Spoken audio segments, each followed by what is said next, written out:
This is Cheryl Green, publisher of Cannabisness.com. Today we're going to talk about why there could be at least one more big acquisition in the cannabis industry this year. This is by David Jagielski. There's been a surge of mergers and acquisitions activity in the cannabis industry of late. Aphria and Tilray are linking up in one of the sector's highest profile mergers, and other industries are getting in on the action. Jazz Pharmaceuticals is acquiring GW Pharmaceuticals, maker of Epidiolex, a cannabis-based seizure medication, for $7.2 billion, and a subsidiary of British American Tobacco is taking a 19.9% stake in Organigram. But the wheeling and dealing may not be over just yet. With multiple companies in the industry potentially looking to make moves, plus an interesting note in a proxy statement relating to the Aphria-Tilray merger, there's plenty of reason investors should expect there to be at least one more major transaction this year. Another company was looking to merge with Aphria.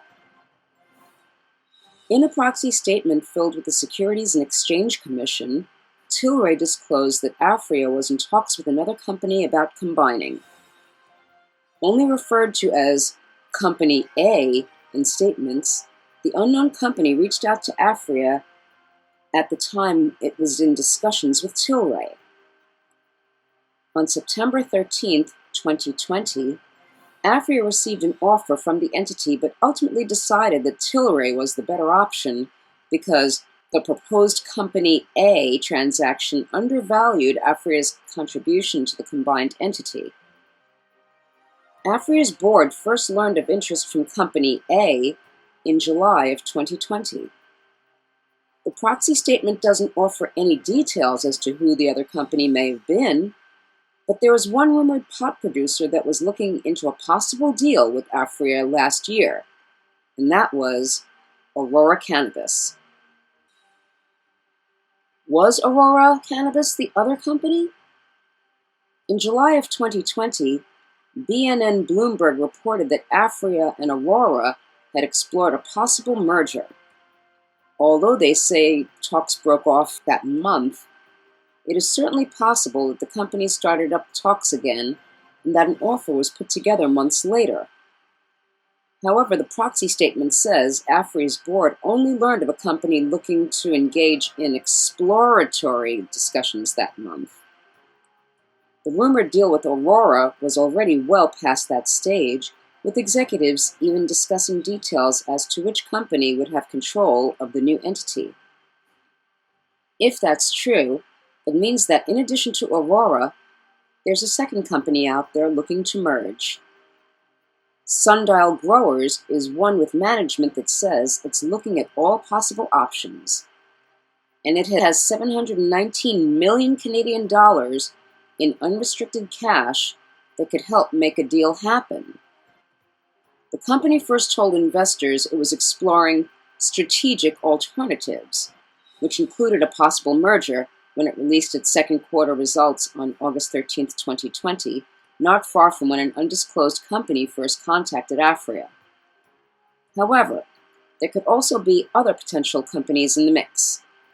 Find a struggling cannabis business that is burning through cash, and you can find one that would be interested in merging with a low-cost operator like Aphria that has recorded positive adjusted EBITDA for 7 straight quarters.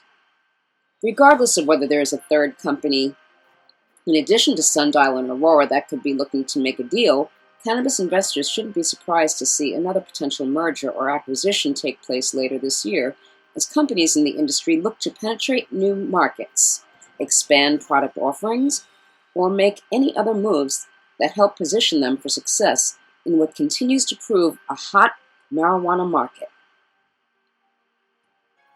The bottom line for investors.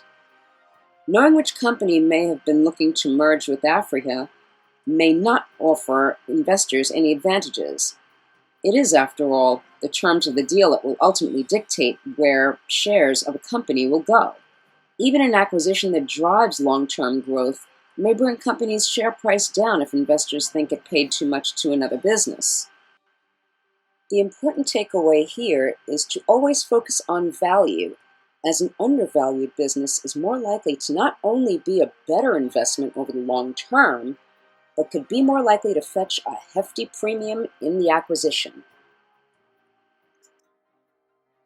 Jazz paid a 50% premium for GW Pharmaceuticals. The company behind Epidiolex was traded at a price-to-sales multiple around 8 before the deal broke. Today it is at a multiple close to 13.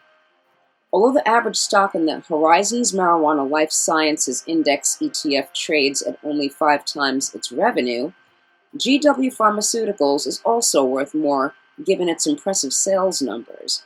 Its growth rate in 2020 was 69%, and that is likely why Jazz was willing to pay such a high price for the business.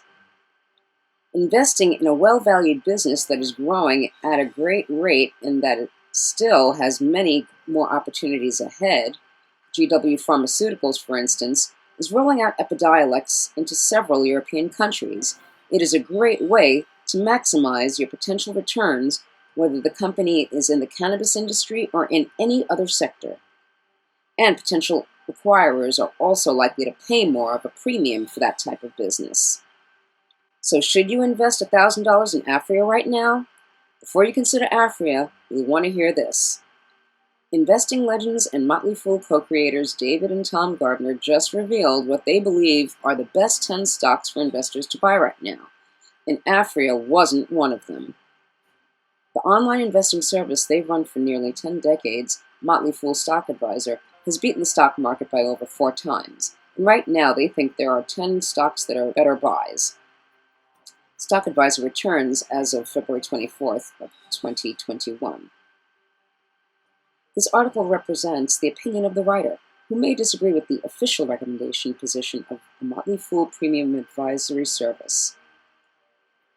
This is Cheryl Green, publisher of Cannabisness of Beauty.com.